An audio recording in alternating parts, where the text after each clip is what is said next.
Ya, silakan Alif Halo Abdurrahman. Bang, selamat malam. Selamat malam Alif Abdurrahman. Gimana kabarmu Alif? Alhamdulillah sehat. Sehat. Ya, Bang Idris bagaimana? Puji Tuhan sehat nih. Apalagi sekarang lagi Imlekan ini, jadi semakin segar dan ceria. Ya, ini gimana? Bang, saya pengen tuntaskan dulu tentang konsep ketuhanannya Bang Edis ini kayak gimana? Karena beda dengan Kristen-Kristen lainnya gitu. Konsep ketuhanan. Emang ketuhanan Ya, itu coba apa jelaskan sih? kepada saya. Coba jelasin sama saya dulu ketuhanan itu apa? Karena nggak ada loh istilah ketuhanan, itu belum pernah ada. Itu istilah-istilah yang dibikin-bikin belakangan ini sama orang-orang seperti kalian ini. Coba. Ya, Baik di dalam. Begini Bang, kalau di Islam ya Bang, ketuhanan itu ada di definisinya nih. Bukan. Sebelum kita, Bang, kalau ngomong tuh pelan-pelan. Gini, coba jelaskan dulu kepada saya, apa itu ketuhanan? Ketuhanan adalah begitu. Setahu saya Bang ya, yang ada itu begini. Yang ada itu begini, yang ada itu ya. Keadilan, ada definisinya. Kemudian kesabaran, ada definisinya. Kalau ketuhanan itu sama dengan keairan. Apa keairan itu? Ini coba jangan bikin kosakata baru gitu loh. Nggak ada ketuhanan itu apa ketuhanan itu? Coba jelaskan dulu mas saya. Ya itu yang mau saya jelaskan kalau di Islam ini Bang. Definisi Tuhan itu ada di surat Al-Ikhlas. Itu Anda tahu bukan kan definisi. Oke, coba bacakan kepada saya. Itu ketuhanannya. Coba definisikan, coba bacakan kepada saya. Artinya aja ya Bang. Tuhan itu Esa. Dialah Bang, Allah yang Maha Esa. Bang. Gini sebentar. Di dalam Al-Quran tidak ada Tuhan itu Esa. Di dalam Al-Quran bahkan nggak ada kata Tuhan. Di dalam Al-Quran itu ada kul huwallahu ahad.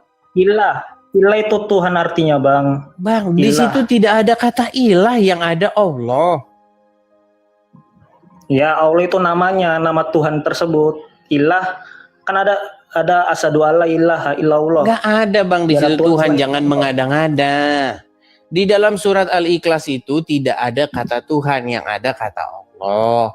Allah itu dikatakan di dalam Al-Ikhlas tersebut adalah ahad. Betul. Betul, di surat inilah Bang, surat An-Nas. Qul a'udzu birabbin nas, malikin nas, ilahin nas. Tuh, Tuhannya manusia, ilahin. Apa arti dari Rabbin nas? Ilahin nas. Rabbin nas juga ada, gimana sih?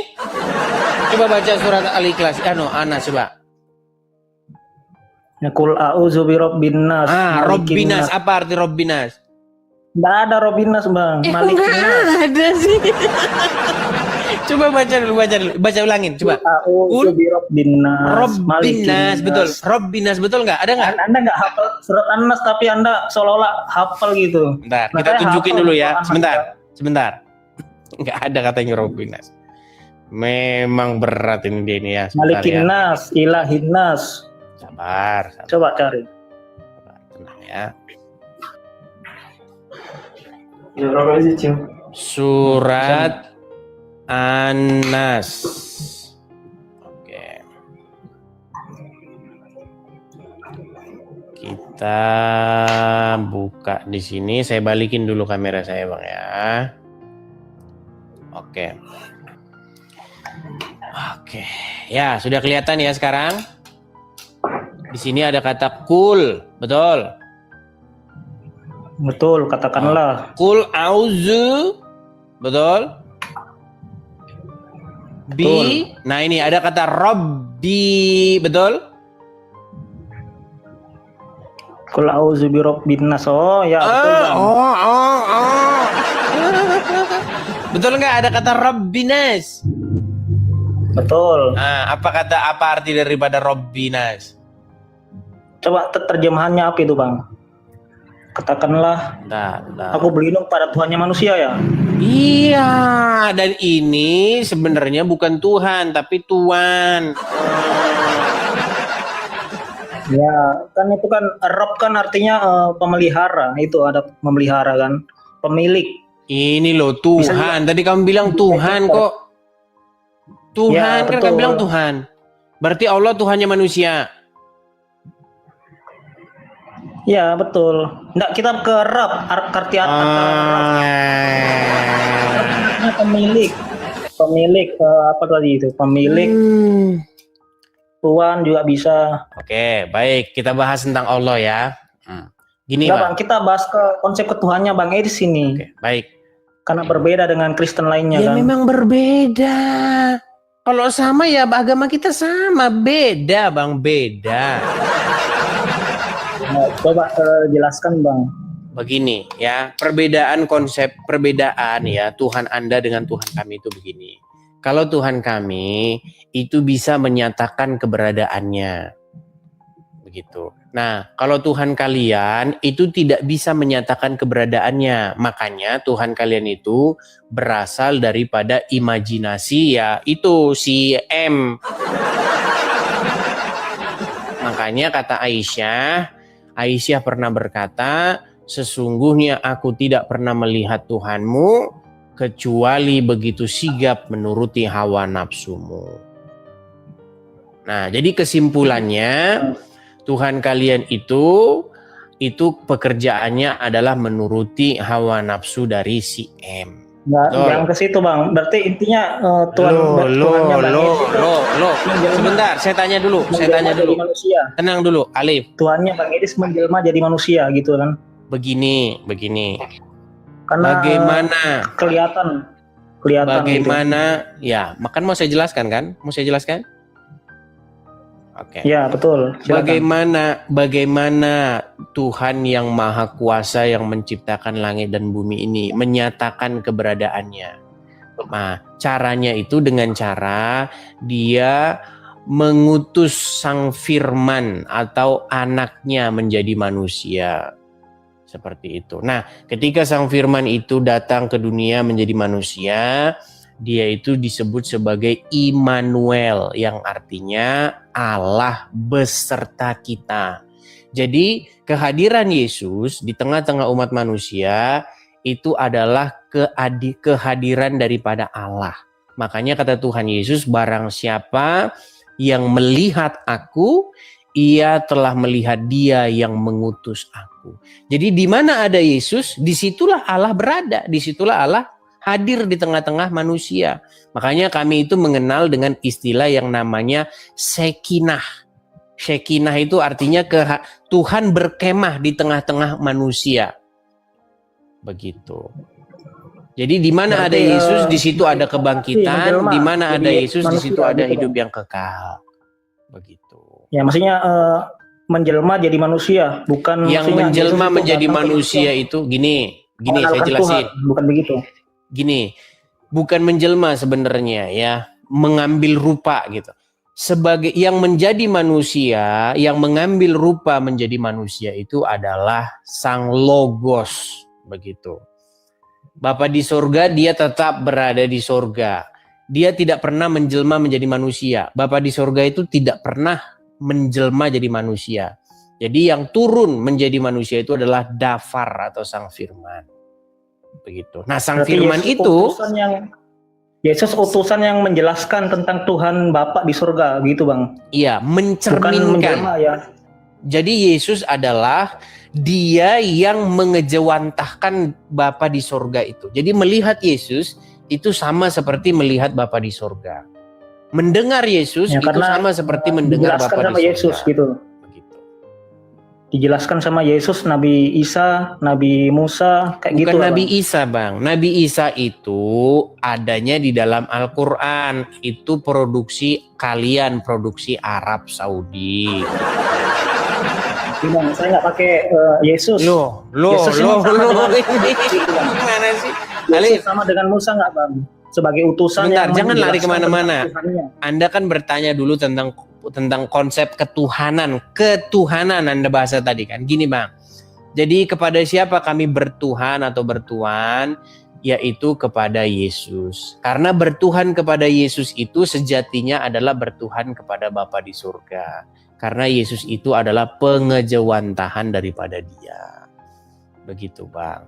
Jadi kalau kami maksudnya yang menjelaskan tentang Tuhan atau dia kalau kami dipimpin gimana, Bang? Kalau kami dipimpin oleh Yesus, itu ya sebenarnya kami itu lagi dipimpin oleh Bapa di surga. Kalau kami bertuhan kepada Yesus, ya kami itu sebenarnya bertuhan kepada Bapa di surga. Gitu. Berarti kalau saya bilang Bang Edis ini mirip dengan Muslim. Muslim juga menganggap salah. Nabi Muhammad itu yang menjelaskan tentang Tuhan. Kalau kita mendengarkan Nabi Muhammad ya, sama dengan cuman bedanya kalau kalian bertuhan kepada Tuhannya orang-orang penyembah berhala Quraisy. Coba nih, kita mau jujur-jujuran ya, gini. Sebentar. Gini pelan-pelan ya. Saya mau membahas yang di situ, Bang. Kamu ketakutan kalau dibahas agamamu. Inilah teman-teman. Mereka kalau bertanya nomor 1, kalau ditanya langsung mau lapor polisi. Iya, kita selesaikan dulu, Bang, pembahasan Bang Edis ini. Bisa nanti kasih itu. Cuma selesaikan dulu yang Bang Edis ini gimana sebenarnya. Alif, coba dengerin saya, Alif. Gini. Dulu waktu Muhammad sebelum berumur 40 kan dia belum jadi nabi kan? Betul nggak? Betul. Enggak. Oke. Waktu dia sebelum berumur 40, pertanyaan saya sama kamu, dia melakukan ritual keagamaan enggak?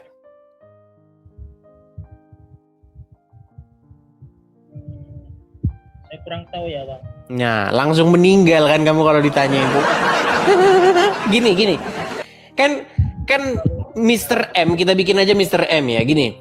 Mr. M itu kan enggak, suaramu kok menggema. Tenang dulu, tenang. Suaramu menggema loh. Nah, Nabi Muhammad tidak menyembah berhala, Bang, pada saat dia sebelum jadi nabi. Tenang.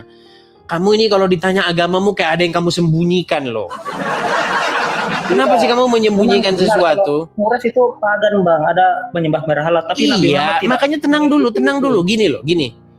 Kan dia itu kan hidup di tengah-tengah orang Quraisy. Ya, yang pada saat itu pagan ya, Bang. Oke, orang-orang Quraisy itu adalah orang-orang Quraisy itu adalah kan para penyembah berhala. Setuju nggak?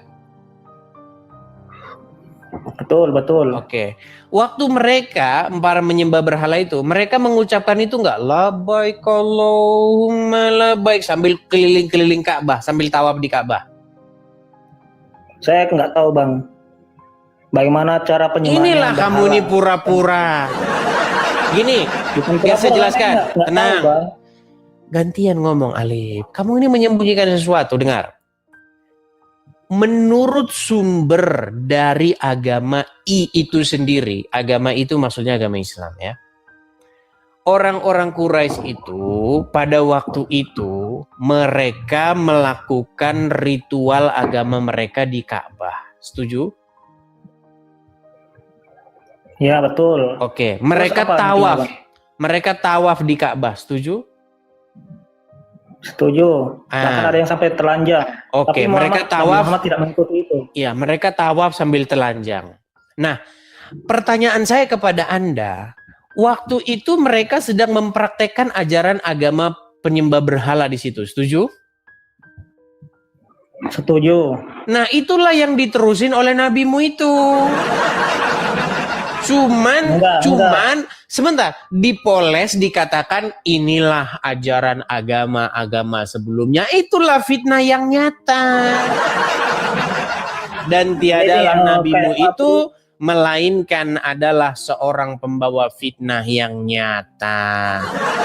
Tapi sebentar, saya mau kasih tahu gini. Memang betul yang dikatakan Bang Edis, kalau Nabi Muhammad itu di lingkungannya pada saat itu kaum Quraisy itu menyembah berhala.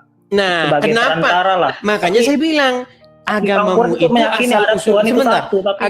Agamamu itu aslinya adalah telur. Gini, agamamu itu adalah telur atau anak pinak dari agama orang-orang Quraisy.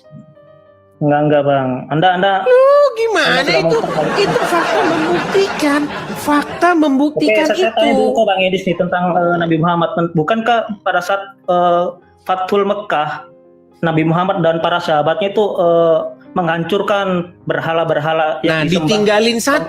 ditinggalin satu namanya Hajar Aswad.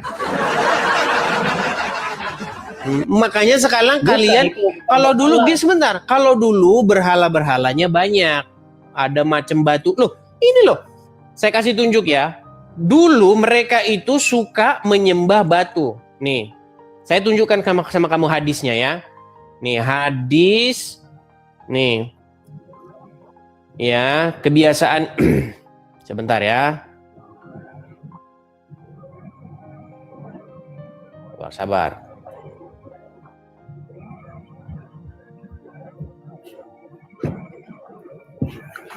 Nih, saya tunjukkan kepada kamu hadisnya. Oh, belum tahu dia, saudara-saudara ya. Nih. Nih ya, saya balikan. Nih. Kelihatan di sini ya? Kelihatan? Nah, besok teman-teman kita udah pakai pakai iPad biar nggak kecil. Bang. Gini, lihat nih. Perhatikan nih. Ya. Kebiasaan kaum Quraisy membawa batu untuk disembah berakar dari penyimpangan ajaran tauhid Nabi Ibrahim yang dirintis oleh Amr bin Luhai yang membawa berhala seperti Hubal ke Mekah. Mereka membawa batu-batu itu dari tanah haram sebagai penghormatan saat bepergian yang kemudian disembah sebagai perantara nih ya. Nih hadis-hadisnya ada nih. Nih. Bagaimana mereka? Nih kita bacakan saja ya nih. Amr bin Luhai nih. Nih ya. Amr bin Luhai orang pertama sejak bangsa Arab sembah berhala. Bentar, kita hapus dulu iklan-iklannya nih ya. Nih. Di dalam hadis-hadis dikatakan begini, bahwasanya mereka itu biasa membawa batu. Nih.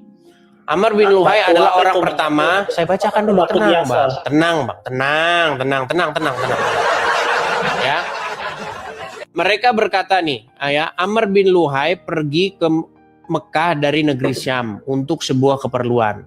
Saat tiba di Ma'arib, daerah di Balqa, Amr bin Luhai melihat orang-orang Al-Malik sedang menyembah berhala. Nah, mereka berkata kepada Amr bin Luhai bahwa berhala-berhala ini bisa mendatangkan hujan jika mereka memintanya. Patung-patung itu juga bisa melindungi mereka saat mereka membutuhkannya. Nah, Amr bin Luhai pun meminta agar mereka diberi satu patung untuk dibawanya ke tanah Mekah, agar orang-orang juga bisa meminta pertolongannya. Lalu mereka memberi Amr bin Luhai sebuah patung yang bernama Hubal. Ini hadisnya nih. Sesungguhnya aku melihat patung-patung semisal ini disembah di negeri para nabi Syam dan seterusnya. Nih. Jadi Amr bin Luhai itu dan orang-orang Quraisy memang biasa mereka nih.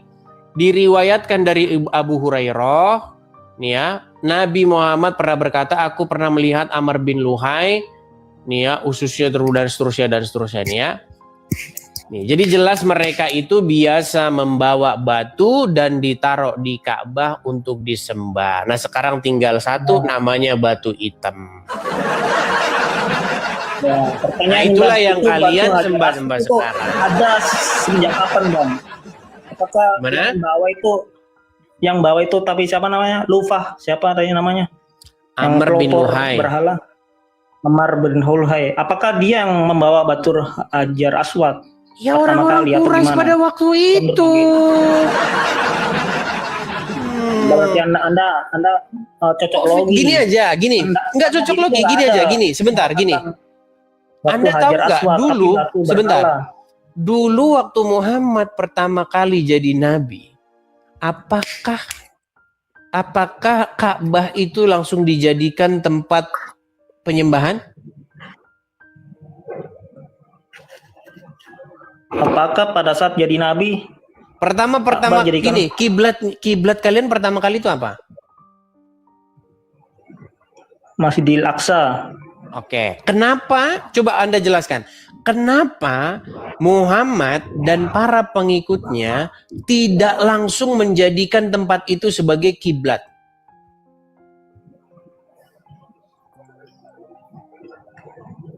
Saya kurang tahu, Bang. Saya awam. Awam saja Anda naik ke sini. Ya, saya jelaskan supaya enggak. Gini, secara logis, gini aja. Anda setuju nggak bahwa saya tahu ya, Bang.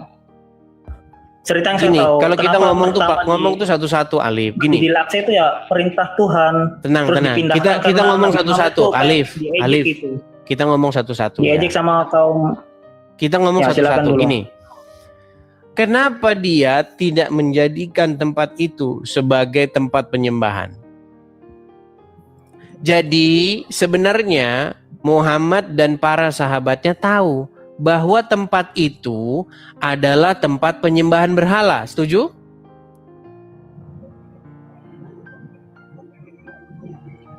Nah, ini Anda jangan malu-malu lah. Anda jangan malu-malu mengakui fakta. Gini, kenapa mereka itu tidak sejak awal menjadikan Ka'bah sebagai tempat penyembahan? Karena mereka tahu bahwasanya Ka'bah itu adalah rumah penyembahan berhala orang-orang Quraisy pada saat itu. Setuju?